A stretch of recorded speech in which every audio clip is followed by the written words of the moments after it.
Bom dia.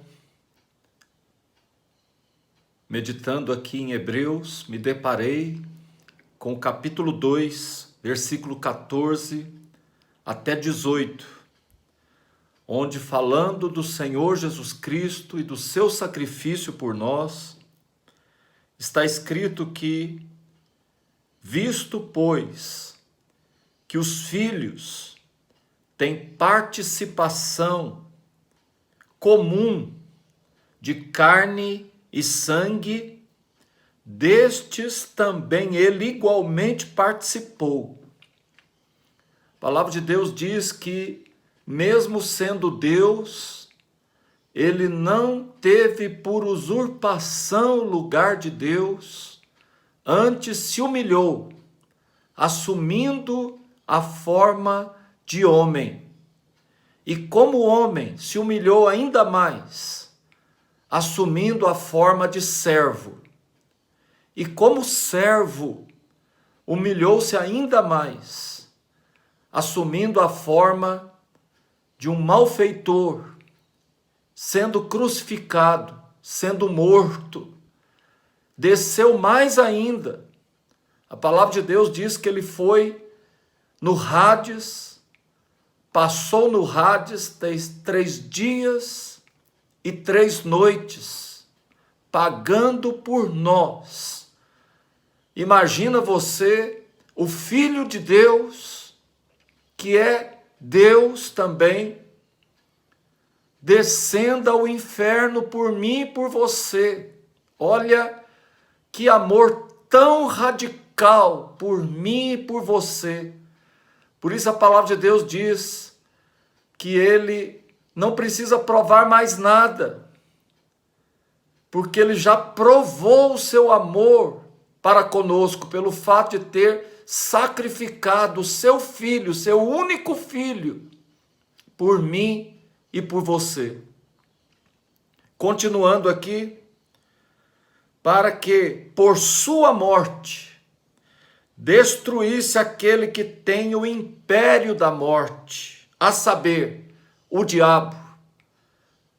Jesus disse: o diabo veio somente para matar, para roubar, para destruir, mas eu vim para que tenham vida e a tenham com abundância. Todas essas mazelas, todas essas catástrofes, todas essas mortes, assassinatos, a Bíblia diz, ele foi homicida desde o princípio. Todas essas maldições que a humanidade experimenta, vêm de um ser que se rebelou contra Deus, chamado Satanás. Inclusive a nossa luta, a Bíblia diz, a luta do cristão, o bom combate de todo crente, de todo cristão, não é uns com os outros, não é contra a carne, não é contra o sangue, mas é contra principados, potestades, dominadores deste mundo tenebroso, espíritos da maldade nas regiões celestiais. É contra eles a nossa guerra, é contra eles a nossa batalha. É contra eles que nós lutamos, dia após dia. Jesus, naquela cruz, ele discerniu quem eram seus verdadeiros adversários. Quando ele viu aquela multidão enfurecida, gritando: desce dessa cruz, salvou aos outros, curou aos outros, não pode curar a ti mesmo. Não pode salvar a ti mesmo. Se tu fosse o Filho de Deus, desceria dessa cruz. Jesus não poderia descer da cruz, porque a cruz é a nossa salvação, ele se sacrificou por nós. É a demonstração do amor de Deus por nós. Mas ele, olhando para aquela multidão, ele disse: olha, Pai, perdoa-lhes, eles não sabem o que fazem. Os anjos estavam ali, prontos para destruir toda a humanidade. Os anjos estavam ali irritados que o seu Criador, o seu Senhor, estava sendo humilhado, crucificado. mas Jesus apaziguou aqueles anjos. A Bíblia diz no Velho Testamento que um anjo só destruiu 181.000 soldados. Os anjos estavam ali prontos para destruir a humanidade. Mas Jesus conteve o ímpeto porque ele sabia que a sua guerra não é contra aqueles seres humanos que estavam ali sendo manipulados como marionetes. Ele sabia que a sua luta é contra demônios. Esse é o bom combate. Por isso ele olhou para aquela multidão que cuspia nele, que o humilhava, e disse: Pai, perdoa-lhes, eles não sabem o que fazem. Eu tenho certeza, não é eles. Quem tem o império da morte, quem tem o império da destruição, das mazelas, das pestilências, quem quer destruir a humanidade, se chama Satanás. Muitas vezes manipula os seres humanos. Muitos líderes, muitas vezes, são totalmente dominados por demônios e nem percebem. São escravizados por demônios. Isso é uma outra história. Então ele participou de carne e sangue, como está escrito no texto, para que por sua morte aniquilasse aquele que tem o poder da morte, o diabo. Destruísse aquele que tem o poder da morte. A Bíblia diz que ele triunfou deles na cruz e os expôs ao vitupério.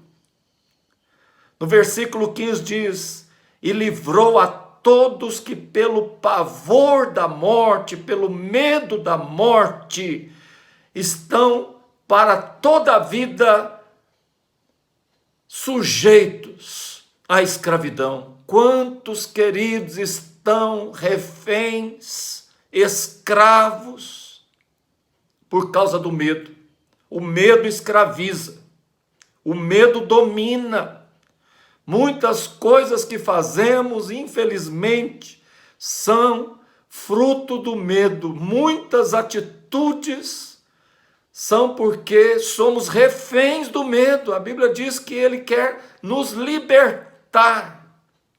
O Espírito do Senhor está sobre mim, e ele está sobre mim para libertar os cativos, pôr em liberdade os oprimidos, disse Jesus. Jesus foi ungido pelo Espírito Santo, e ele nos unge, ele derrama sobre nós o poder do Espírito Santo, para nos livrar do medo, do pavor. Por isso a Bíblia diz: tende intrepidez, coragem.